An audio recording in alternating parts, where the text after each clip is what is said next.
This episode is brought to you by Progressive Insurance. Do you ever think about switching insurance companies to see if you could save some cash?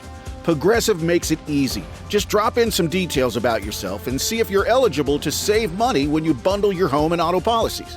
The process only takes minutes, and it could mean hundreds more in your pocket. Visit Progressive.com after this episode to see if you could save. Progressive Casualty Insurance Company and Affiliates. Potential savings will vary. Not available in all states. This is a PSA, or public sock announcement. Experts have declared Bombas socks as the best way to warm up chilly feet. These pairs are super cushy, soft, and designed for maximum coziness. Plus, for every pair purchased, another pair will be donated, so someone in need of essential clothing can stay warm this winter. Go to bombas.com/listen and use code LISTEN for 20% off your first purchase. That's BOMBAS.com/listen and use code LISTEN at checkout. Welcome back. It's another Bob and Tom Extra. This is Christopher. Not only is the Bob and Tom Show live every weekday morning, but every afternoon we'll give you a little extra in case you missed anything. On today's big show, puppy births, the oldest surfer, and plant sounds. You'll hear those coming up right after this. It's new, it's crazy, and it's educational. It's the Richard Gere Gerbil Habitat Trail Kit. And boy, oh boy, will your gerbils go nuts when they whip down your Richard Gere Gerbil Habitat Trail. Just listen. Wow, it sure is dark in here. P.U.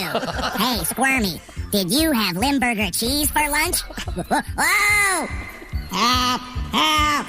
You'll have hours of fun with the Richard Gere Gerbil Habitat Trail Kit.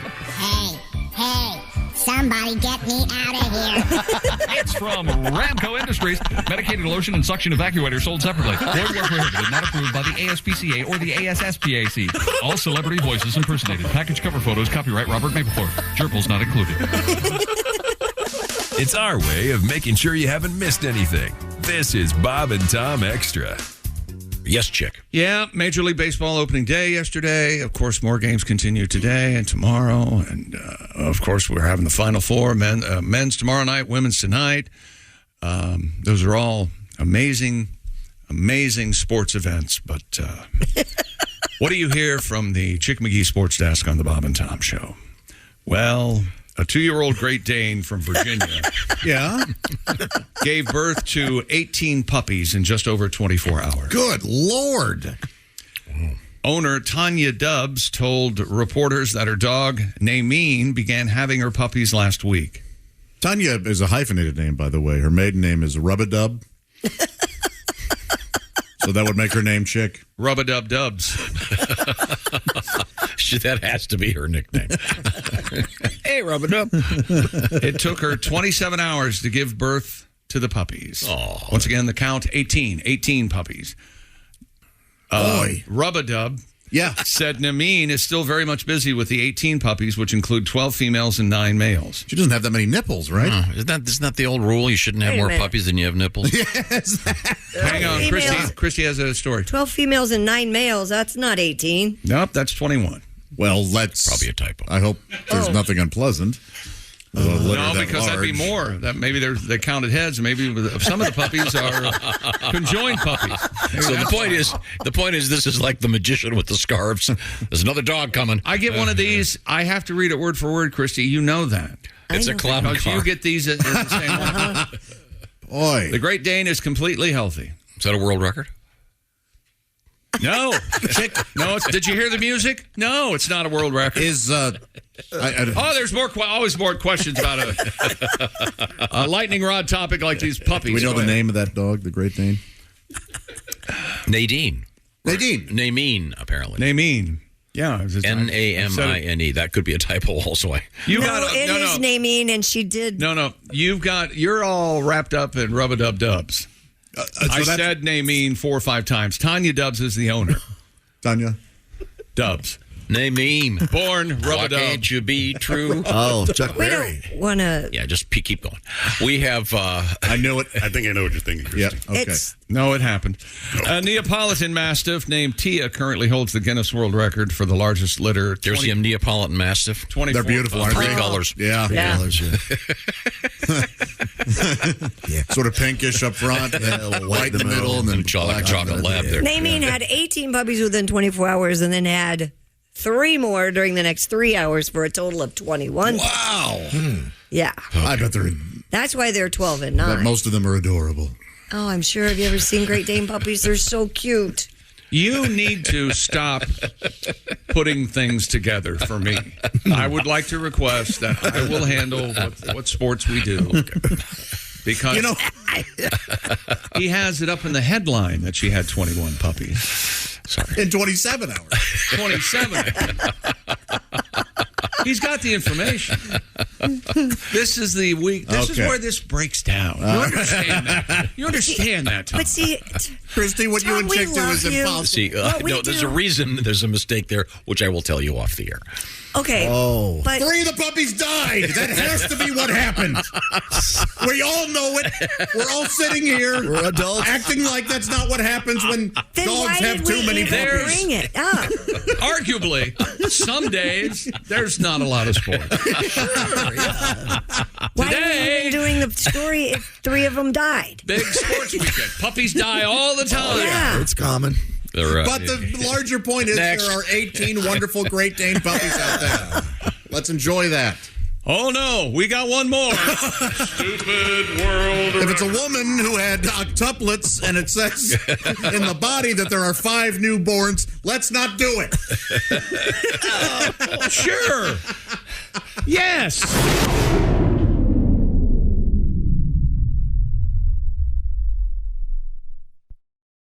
This episode is brought to you by Progressive Insurance. Do you ever think about switching insurance companies to see if you could save some cash? Progressive makes it easy. Just drop in some details about yourself and see if you're eligible to save money when you bundle your home and auto policies. The process only takes minutes, and it could mean hundreds more in your pocket. Visit Progressive.com after this episode to see if you could save. Progressive Casualty Insurance Company and Affiliates. Potential savings will vary. Not available in all states. I'm no tech genius, but I knew if I wanted my business to crush it, I'd need a website now. Thankfully, Bluehost made it easy. I customized, optimized, and monetized everything exactly how I wanted with AI. In minutes, my site was set up. I couldn't believe it. The search engine tools even helped me get more site visitors. Whatever your passion is, you can set it up with Bluehost. With their 30-day money-back guarantee, what have you got to lose? Head to Bluehost.com to start now. A 90-year-old surfer in Japan is already, I'm hearing you in my headphone, already talking about catching waves at 100. He was recognized by Guinness World Records as the oldest male to surf. See, that's a cool record. Who enjoys these stories? Who? He's 90. Have you seen a picture of this guy? It's great. Like in this He looks shot, like an old hold all. in this shot, he's hanging 10, which, by the way, is referring to his scrotum. more like hanging 2. Seiichi Sano is now looking for more challenges to tackle. Look at him. I think I take better care of myself when I have goals like this, said Seiichi. He's 90, the guy. The non-Nigerian who's also scaled Mount Fuji. You know what also helped this guy? Not living in Hiroshima. Wow. There we go. He's on fire. Well, I'm just saying. You can run, but you can't hide from Griswold. He still works the 9-to-5 job. I don't know what he does. It's not in the story. Maybe He does? I think he's a puppy undertaker. And it all ties together in an awful, hideous bow. That's right. This guy. Buried, covered in puppies. Is what he wants. This guy, here's a picture. Look at this guy. He's Could be any day now. He's in great shape. He must be. Did you see that did you read the part where he wants to surf on the last day he's alive? Great. Just before they bury him, so he can officially be surf and turf. Oh my. Well, if they bury him, you see, that'd be the turf part. Yeah. If there's we got it. If he's that would be Turf part. Like we're two. Surf and turf. Look, most 90-year-olds can't even surf the internet. This guy's out there in the ocean kicking ass. I went to a surfer's funeral once. Oh, yeah. Tell us all about it. Yeah. That was a beautiful wake. Yeah. You have to have a wake if you want to. Not really. Not if you're surfing in the ocean. I was talking about those guys who surf behind boats.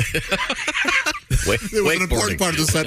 That's good. Wakeboarding. I went to a wake. But that has the word wake. Yeah, that would make the joke even less fun. Let me just be honest. I'm not good at this. This guy's in great shape. So what? Tom, were you saying that you were interested in going to a surf camp? Yes. Are you going to do it? In Costa Rica. Yeah, man. You got to do it. Go, and you don't want to be late. You should leave right I met now. a guy that owns this surf camp in Costa Rica. Some friends of mine have gone there. It's apparently a blast. To paraphrase on the Pacific side. To paraphrase an old Tim Conway joke, we bought you a ham necklace for your trip. You think you could get up on a board? You think you could do it? I can ski. I'm sure I can surf. It'll be fun. Okay. It's got to be all core strength, right? I don't know. I've never tried it. Doing my Pilates.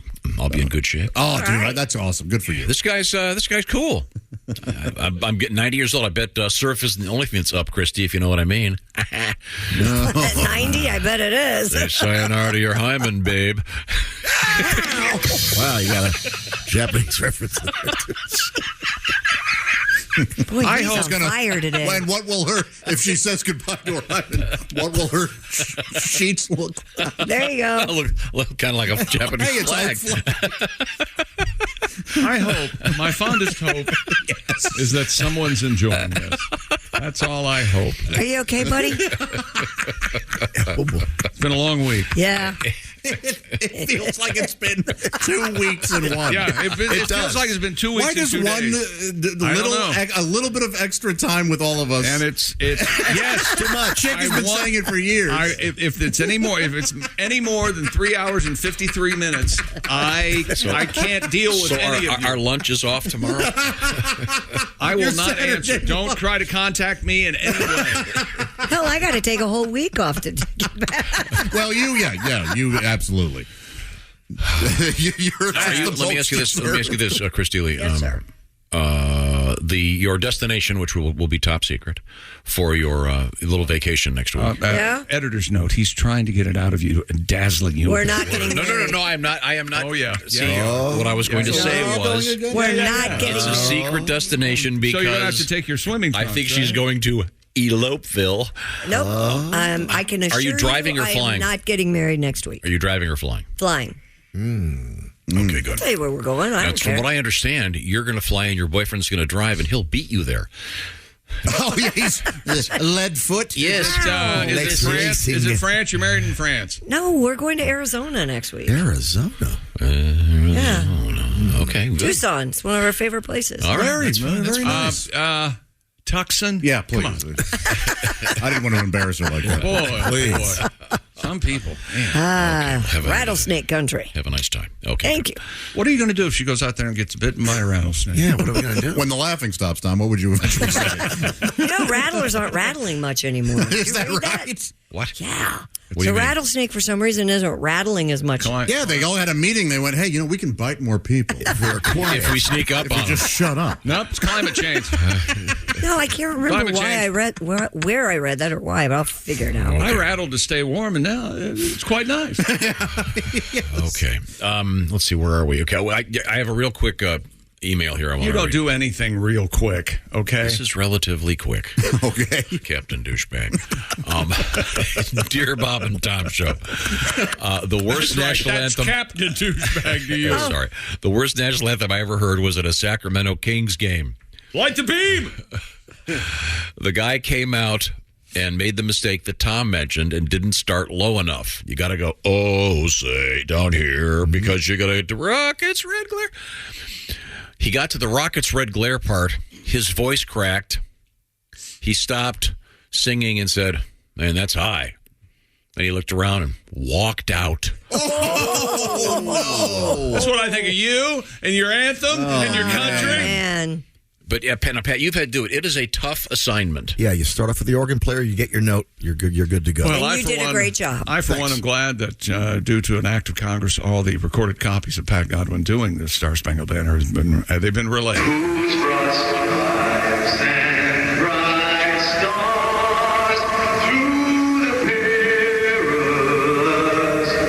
You're nailing it, Pat.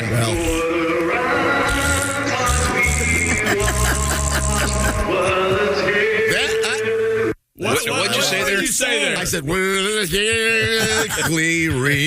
It's a little kind of a Bruce Springsteen. They told meld the syllables together. They told me the lyrics would be in front of me. They weren't. They were in my baseball cap. I looked down and screwed it up. Yeah, it was a hard one. That'll happen. Were you standing out on the field? Yeah, right on the pitcher's mound. I can only imagine the nerves. It was crazy. Yeah. We found out that day I was doing it, so. Well, I was going to ask. That's probably the best way. Yeah. Otherwise, you wouldn't sleep for weeks. It was in Philadelphia? Mm-hmm. Well, it wasn't a real major league game. It was the Phillies. Phillies Cubs. Well, at least they were very forgiving fans. That's true. Yeah, they probably didn't really give it to you. No, you didn't hear about it. Oh, I heard about it. You weren't escorted out. Did you do a shot before you went out there? No. I was at the gym when I found out.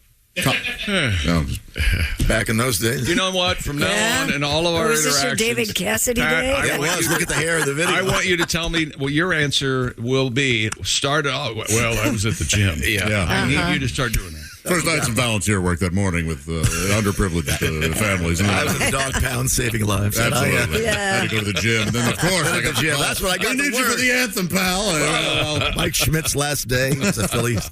I'll cancel my lunch with Mother Teresa and be right over. I was at the church doing some community service. Okay. What else have you got over at the news desk, Christy Lee? Here's a shock. According to a new study, plants make a sound when they're hurt. No, they don't. Or under kinds of stress. I told you this when I first moved to West Virginia back in the 70s. I lived with a couple that she made jute plant hangers and all the macrame. Right. We went to the grocery store one night and we're just walking along, and she spent, 30 to 45 minutes moving the plants out of the way because she said she could hear them scream when people would have their carts and bump into them as she walked by. Well, yes. Researchers. That's the first scene in my biopic, by the way. Were you married to this lady? No, it was another guy's gal. Wow, boy. I was single at that time. Another man's problem. Quack. So was it like an OPP situation? Why did we ever teach him that? We didn't. I often sit here and wrestle with talking or not. OPP. Yeah, you know me. That's part of the song. He looked at me like I was nuts when I said that. Other people's. Researchers placed tobacco and tomato plants in a soundproofed acoustic box that were rigged with ultrasonic microphones. And the tobacco plants said, "Hey, gotta smoke." Yeah. Isn't that interesting? The tobacco plants just coughed. Researchers discovered that when stressed, the plants emitted sounds that were similar to the pop of popcorn. Christy, Lewis and Clark, they were addicted to tobacco. Yeah. And their crew, famously going back to camp one time, they noted in the diary, the Lewis and Clark diaries, that the men are paddling very quickly. They want to get back to their tobacco. Shows the addiction. Yes. Stressed plants emitted around 30 to 50 of these popping or clicking sounds per hour. How'd they stress them? Unstressed plants produce the sounds about once per hour. I showed them shovels and stuff. Pictures? Shears. Those clipping shears. They show them side orders at the cafeteria. Oh my God, he's having more than chicken. Those are vegetables. Study co-author Lilith Hadney suggested other plants could be listening in and benefiting from the sounds. I don't know what the hell that means. That's right. Hadney, Hadney. How would they benefit from those sounds? What is this, projection? What is the psychological term? That is, sure, it could be, but if they're hearing something, I wonder what it is. I just don't know that it's... How could they hear? I mean, plants are physical things. They could emit, and they emit gas. Obviously, there's... Some are emotional. Yeah. Which ones? The weeping willow. Sorry. What did you say, Pat? Robert Plant's very emotional. Yeah. I got the vacuum. Is that a Stairway to Heaven joke? What's I don't happening know what there? it was. Robert Plant. Reload Sniper. Okay. Oh, man. He's mad because you stepped on Weeping Willow. That's it for another Bob and Tom Show Extra. Catch us on iTunes, Google Play, and Stitcher. For Bob and Tom Extra, this is Christopher. Take care, everybody. Jim Rome takes on sports. Why? Because you're not playing me. With rapid fire takes. Y'all went from the Super Bowl straight to the toilet bowl. He's not over the NFL. The NFL is over him. Scorching debates. All the good, all the bad, all the ups, all the downs. He's the Spitfire of sports smack. Sorry for what I said because it was appropriate when I said it, but I can't say it anymore, dude. You are killing the game. The Jim Rome Show podcast. Follow and listen on your favorite platform.